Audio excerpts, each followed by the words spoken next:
Takot tayong mamatay kasi nga hindi natin alam na 'pag namatay tayo, naku mapupunta ako sa impyerno kasi yun yung turo ng ano, yung impyerno yun yung turo ng religion na merong impyerno kaya dati takot na takot tayo. It is all about fear. Ito yung 3D. So, sige niya, ito yung 3D. So, itong 3D, ito yung virtual reality na dati nakakulong tayo doon. Marami dito mga naka-prison.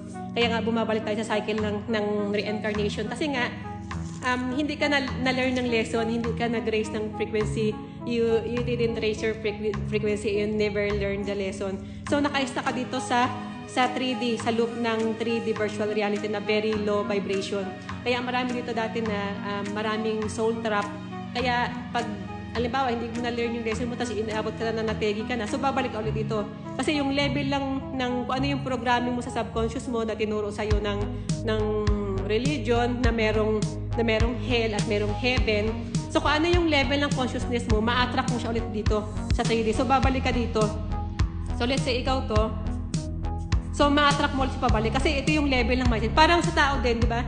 Na-attract mo palagi yung ka-vibes mo. So, yung level ng consciousness mo is nandito, yung kaalaman mo. So, babalik ka dito. Kaya nandito ka sa looping ng reincarnation, pabalik-balik ka.